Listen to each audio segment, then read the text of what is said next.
నమస్తే సార్. నమస్తే అండి. పుష్ప 2 సినిమా ఎప్పుడెప్పుడు అని అభిమానులు ఎదురు చూస్తుంటే సినిమా ఆగిపోతుందా లేక ఇంకా ఆలస్యం అవుతుందా అని అభిమానులు ఆందోళన ఉన్నారు. అది ఏంటి మీ మాటల్లో చెప్పండి. సుకుమార్ దర్శకత్వంలో వచ్చినటువంటి పుష్ప ఫస్ట్ 1 చిత్రం, అంటే పుష్ప 1 ఏం కదా, పుష్ప అన్నట్టుగానే మనం చూసాము. సరే, అది మొదటి నుంచి కూడా 2 పార్ట్లు ఉంటుందని అనుకున్నాం. అనుకున్న ప్రకారమే పార్ట్ 2 కూడా రాబోతుంది. ఎందుకంటే పార్ట్ 1 వేరే సక్సెస్ అయింది, బ్రహ్మాండంగా సక్సెస్తో పాటు బండికి మంచి మనకు పాన్ ఇండియా లెవెల్లో పేరు తీసుకొచ్చింది, కమర్షియల్ హిట్ వచ్చేసింది. దాంతో పుష్ప 2 కంటిన్యూ కూడా ఇమీడియట్లీ కూడా వేరే ప్రాజెక్ట్ ఏమి లేకుండా డైరెక్ట్ పుష్ప 2నే చేపట్టారు సుకుమార్ డైరెక్టర్లో. కాకపోతే ఏంటంటే ఈసారి కొంచెం షెడ్యూల్ టైట్గా సినిమా బాగా రావాలని బాగా టైట్ షెడ్యూల్ ఉంది. పైగా సెట్టింగ్స్, అడవి ప్రాంతం ఇదంతా కూడా కథ పకడ్బందీ చేయడం. అది జనరల్గా 9 నెలలు 8 నెలల్లో సినిమాలు వస్తుంటాయి. జనరల్ పెద్ద హీరోలకి 6 months to 8 monthsకే ఒక సినిమా వచ్చేస్తుంది. అయినా ఇప్పటికీ చాలా ఆలస్యం అయింది.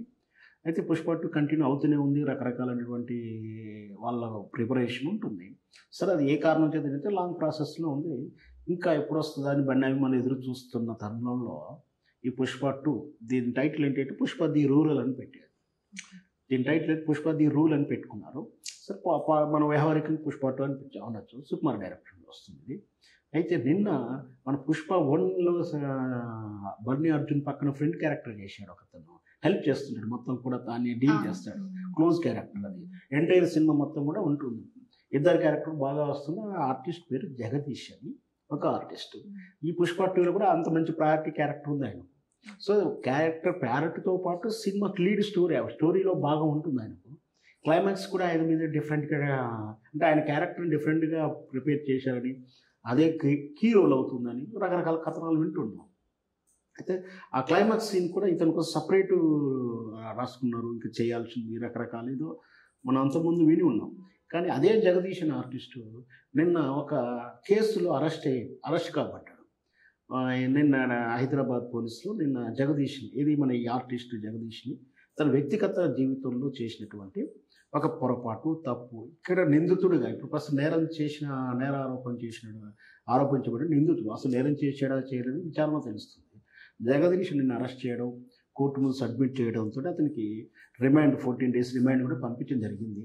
కాకపోతే అక్కడ ఆ కేసు కొంచెం క్రిమినల్ అప్లికేబుల్ అయిన కేసులు.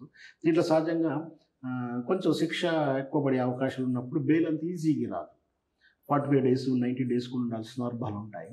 ఇతని మీద వచ్చిన ఆరోపణ ఏంటంటే ఒక సినిమా జూనియర్ ఆర్టిస్ట్గా లేడీని ఇతను బ్లాక్మెయిల్ చేశాడని, ఆ అమ్మాయి ఆమె బాయ్ ఫ్రెండ్తో ఎవరితో ఉన్నప్పుడు ప్రైవేట్ ఫోటోలు తీశాడని, ఆ ప్రైవేట్ ఫోటోలు ఇమీడియట్లీ తీసి వెంటనే వాళ్ళున్న రూమ్కి వెళ్ళి చూపించి బెదిరించి టార్చర్ పెట్టాడని, వాటిని నేను ఆ విధంగా పబ్లిక్ చేస్తానని, ఇంకా రకరకాల ఏదో బెదిరించాడని, అతని టార్చర్ తట్టుకోలేక అమ్మాయి సూసైడ్ చేసుకోవడం. ఆ విషయాన్ని ఫస్ట్ సూసైడ్ని మామూలుగా సినిమా నటులు సూసైడ్ అంటే ప్రేమ వ్యవహారము లేదంటే ఆర్థిక ఇబ్బందులు అన్నట్టుగా చూస్తారు. కానీ ఇమీడియట్లీ ఈ అమ్మాయి పేరు హిడర్లో ఉంది. ప్రస్తుతానికి ఎవరు ఆర్టిస్ట్ అని పేరు చెప్పకుండా అమ్మాయి పేరు అయితే హిడర్లో ఉంది. పోలీసులు కూడా వెల్లడించట్లేరు. సరే, ఏదైతే నాకు అమ్మాయి చనిపోయిన తర్వాత ఆ రోజే వాళ్ళు కంప్లైంట్ ఇచ్చడం జరిగింది. పలానా జగదీష్ అనే ఆర్టిస్టు, ఈ సినిమా లీడ్ క్యారెక్టర్ చేసే పలానా ఆర్టిస్టు మా అమ్మాయిని ఈ విధంగా బెదిరిస్తున్నాడు, 2 రోజుల నుంచి వర్రీగా ఉంది, మేము రాజీ ప్రయత్నం అంటే ఆమెకు కౌన్సిలింగ్ ఇచ్చాము, ఆమెకు ఏదో ప్రయత్నం చేద్దాం, పోలీస్ కంప్లైంట్ ఇద్దామని చెప్తున్నా కూడా ఇతను టార్చర్ తట్టుకోలేక ఆమె సూసైడ్ చేసుకుంది, ఫ్యాన్ కొరేసుకుని. సో దాంతో జగదీష్ మీద వీళ్ళిచ్చిన ఆరోపణలు ఎంతాక ఈయన ఫోన్ చేశాడు అంటే ఖచ్చితంగా అమ్మాయికి ఫోన్ డేటా ఉండడం ఇవన్నీ కూడా మనకు తెలుసు. ఈ రోజుల్లో పోలీస్ కేసులు అవన్నీ డేటా అవుతుంది. దాని ఆధారంగా చేసుకుని వాళ్ళు పోలీసులు ఇమీడియట్లీ జగదీష్ని అరెస్ట్ చేయడం జరిగింది. సో 14 days రిమాండ్ పంపించారు. కాబట్టి నిజంగా ఈ కంప్లైంట్లో సర్కమ్స్టెన్స్ విట్నెస్ అంటారు, అంటే ఇతను జగదీష్ మీద నేర ఆరోపణ జరిగింది, ఈయన నేరం చేశాడని, అమ్మాయిని పలానా బెదిరించాడని, ఆ చావుకి ఈమె కారణం అని చెప్తున్నారు. కాబట్టి దాని దగ్గరటువంటి సర్కమ్స్టెన్స్ విట్నెస్ ఒకవేళ ఉంటే కేసు కొంచెం జటిలమైనప్పుడు ఏంటంటే బెయిల్ రావడం కష్టం అవుతుంది. 3 నెలలు ఒకవేళ ఈయన జైల్లో ఉంటే తదుపరి సినిమా షెడ్యూల్ ఎలా జరుగుతుంది అది మొదటి ప్రశ్న. సో దానివల్ల సినిమా ఆలస్యం అవుతుండొచ్చు, లేదా సినిమా మరి రద్దు చేసుకునే అవకాశం లేదో మనం రీషూట్ చేసుకోవాల్సి వస్తుంది. ఒకవేళ ఇతనుగా వచ్చే పరిస్థితులు లేకపోవడం కానీ, ఆ తర్వాత ఇతను ఎందుకంటే ఒక ఆర్టిస్ట్కు 3 నెలల గ్యాప్ తర్వాత ఈ జైలుకి వెళ్ళిచ్చినప్పుడు కొన్ని సైకలాజికల్గా వాళ్ళు ఫిట్నెస్గా ఉండరు. ఫిజికల్గా కూడా ఫిట్నెస్ పోతారు, సైకలాజికల్ లైఫ్ స్టైల్ మారుతుండొచ్చు, మరి ఎలా ఉంటుందో కూడా ఎక్స్పెక్ట్ చేయలేము. అట్లాంటప్పుడు ఆయనది కొంచెమే పార్ట్ షూట్ అయి ఉంటే రీషూట్ చేస్తారు. రీషూట్ చేసుకోవడం, సబ్స్టిట్యూట్ ఇంకో ఆర్టిస్ట్ పెట్టి చేసుకోవడం, అది కూడా మళ్ళీ ఖర్చుతో కూడిన పని. అదంతా నిర్ణయం కూడా ప్రొడ్యూసరు డైరెక్టర్ కలిసి తీసుకున్న నిర్ణయం. అంటే బహుశా ఈయన ఎంటైర్ సినిమా స్టోరీలో బన్నీతో కలిపి ఉంటుంది కాబట్టి బహుశా అంత ఈజీ కాదు సినిమా రీషూట్ చేయడం, సబ్స్టిట్యూట్ చేయడం కూడా కష్టం. కాకపోతే ఆయన కోసం వెయిట్ చేయాల్సి వస్తుండొచ్చు. మరింత కొంచెం అనుకునే షెడ్యూల్ ప్రకారం వీళ్ళేదైతే 30 రోజులు లేదా ఈ 40 రోజుల్లో ఇతను షెడ్యూల్ ఉంటే సినిమా కొంచెం ఆలస్యమైనట్టు. లేదా ఈ 40 రోజుల్లో ఇలా ప్లానింగ్లో ఈ 40 రోజుల్లో జగదీష్ యొక్క షెడ్యూల్ లేకపోయి ఉంటే యాజ్ యూజువల్ షెడ్యూల్ ప్రకారం ఎలా జరగాలో బహుశా రేపు అది 24 భవిష్యత్ దసరా కానీ ఉగాది కానీ రిలీజ్ చేస్తారని ఒక మాట అంటున్నారు. అది ఎప్పుడు వరకు ఐడియా లేదు. వాళ్ళైతే ప్లానింగ్లో ఏదో రకరకాల వార్తలు వచ్చాయి. సంక్రాంతి ఫిల్మ్ అన్నారు, ఉగాది ఫిల్మ్ అన్నారు, దసరా ఫిల్మ్ అంటున్నారు. సో అభిమానులు రకరకాలుగా అంచనాలు వేసుకుంటున్నారు. జగదీష్ ఒకవేళ ఈ 14 రోజులు, వారం 10 రోజులు వస్తే పెద్ద సమస్య కాదు అది. లేదు జటిలమైన కేసులు, సెక్షన్లు అప్లికేబుల్ ఉంటే మాత్రం ఖచ్చితంగా అది 45 days to 90 days వరకు బెయిల్ వచ్చే అవకాశాలు తక్కువగా ఉంటాయి. అవతల పార్టీ కూడా కొంచెం ఫోర్సబుల్గా వాళ్ళు గట్టిగా ఉన్నప్పుడు ఉంటే, వాళ్ళు లిబరల్గా ఉంటే బెయిల్కి ఆబ్జెక్షన్ కూడా చెప్పరు కొందరు. కొన్ని సందర్భాలు వాళ్ళు గట్టిగా ఇతనికి శిక్ష పడాలనో లేదా దీని మీద విచారణ గట్టిగా జరగాలని ఏమైనా కోరుకుంటే కూడా బెయిల్ రావడానికి కొంచెం ఆలస్యం అవుతుంది. అలాంటి సందర్భంలో షెడ్యూల్కి డిస్టర్బెన్స్లో ఈయన ఉంటే డిస్టర్బ్ అవుతుంది. షెడ్యూల్లో డిస్టర్బెన్స్ అవకాశం లేనప్పుడు సినిమా యాజ్ యూజువల్గా ఏదైతే ఎక్స్పెక్ట్ చేస్తున్నారో ఆ ఎక్స్పెక్టేషన్ ప్రకారం సినిమా షెడ్యూల్ టైంకి అయితే వస్తుంది. ఇవన్నీ కూడా మన ఊహలు. కాకపోతే బన్నీ మీద ఉన్న అభిమానంతో అభిమానులు ఆందోళన చెందుతుంటారు. ఎందుకంటే గతంలో మనం చూసాం పుష్ప 1 కూడా ఆలస్యం అవుతుంది.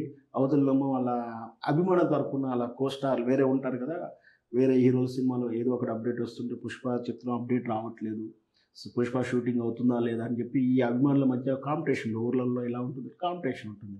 మా హీరోది పలానా పాట రిలీజ్ అయిందని, మీ హీరోది ఏం రావట్లేదు, సినిమా చేస్తున్నారా అని అట్లా వీళ్ళు సెటైర్ వేసుకుని బనాయించుకుంటారు. కాబట్టి ఒక సందర్భంలో పుష్ప ఇంకా లేట్ అవుతుందని చెప్పి పుష్ప సినిమా ఆఫీస్ కూడా అభిమానులు వచ్చేసి బ్యానర్లు కట్టుకొని, ఫ్లెక్సీలు కట్టుకొని, బోర్డ్స్ పెట్టుకొని కూడా వాట్ అబౌట్ అప్డేట్ అని చెప్పి కూడా అడిగిన సందర్భాలు కూడా ఉన్నాయి.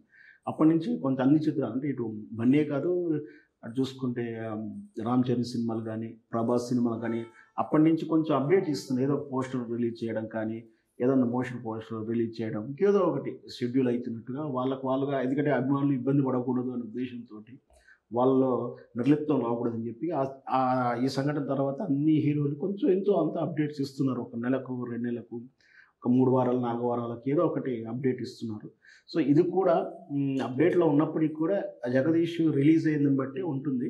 ఆందోళన చెందాల్సిన అవసరం. ఎందుకంటే ఇతను ప్రిజన్ పడలేదు, అంటే శిక్ష పడలేదు, కేవలం రిమాండ్ దశలో ఉన్నప్పుడు just for 2 weeks, 3 weeks or 4 weeks అంతకన్నా ఎక్కువ ఉండకపోవచ్చు.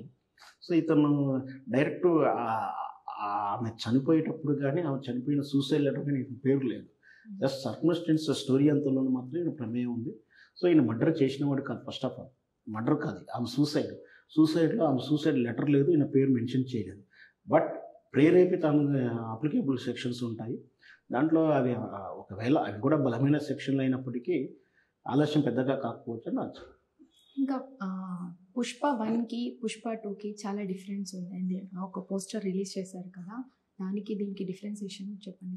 సో అది మొత్తం జాతర మీద జరిగింది ఏదన్నా కూడా ఒక యాంటీ క్యారెక్టర్. సినిమాలో యాంటీ క్యారెక్టర్ అంటే ఏంటంటే మనకు హీరో అంటే పాజిటివ్ క్యారెక్టర్స్.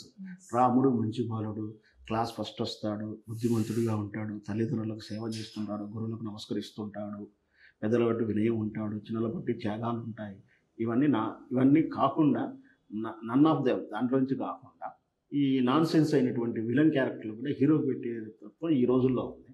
అది ఒక స్మగ్లర్, కల్ప స్మగ్లర్ స్టోరీ. ఇందులో కూడా మళ్ళీ ఒక దొంగగా చూపిస్తున్నారని ఒక అంచనా. సరే క్యారెక్టర్ సినిమా రిలీజ్ అయితే చేయలే, అంటే స్టోరీ పాయింట్ ఆఫ్ ఏం బయటికి రివీల్ కాకుండా ఆ సినిమా కూడా విలన్ క్యారెక్టర్ లేదా యాంటీ క్యారెక్టర్ ఉంది. ఒక్కొక్క జాతర తాలూకు మన పోస్టర్లు, ఫోటోలు, టీజర్స్ లాంటి చిన్న చిన్న మోషన్ పిక్చర్ కూడా రిలీజ్ చేశారు. మొత్తం మీద యాంటీ క్యారెక్టరే కానీ సమాజానికి పనికొచ్చే హీరోయిజం క్యారెక్టర్ కాదు. ఆ చిత్రానికి ఉత్తమ నటుడు అవార్డు ఇవ్వడం కూడా ఈ సంఘర్షణ జరిగింది. ఒక స్మగ్లర్కి ఉత్తమ నటుడు ఎట్లా ఇస్తారు అనే కూడా డిబేట్స్ కూడా జరిగాయి. సో నటనగా చూడాలి, సినిమాను చూడాలి అంటుంటారు. అదొక వాళ్ళ వాదన వాళ్ళకి. సినిమాగా చూడాలి అనుకుంటే విధానం వేరు. సరే, ప్రభుత్వం అనే సంస్థలు ఇస్తున్నప్పుడు వాటికి బాధ్యతాయుతంగా అవార్డ్స్ ఇచ్చుంటే బాగుండేది నా వ్యక్తిగత అభిప్రాయం. ఆ రోజుల్లో కూడా నేను అదే ఖండించాను కూడా. సరే, సినిమా కాబట్టి పుష్ప 2కి మళ్ళీ అవార్డు ఇచ్చినప్పుడు దాని గురించి ఆలోచించాను. Thank you. విన్నారు కదండి శ్రవణ్ గారి మాటలలో. పుష్ప 2 గురించి ఆగిపోతుందన్న వార్త కాదు, ఆలస్యం అవుతుందంటే త్వరగా వచ్చేస్తుంది మన ముందు. Thank you.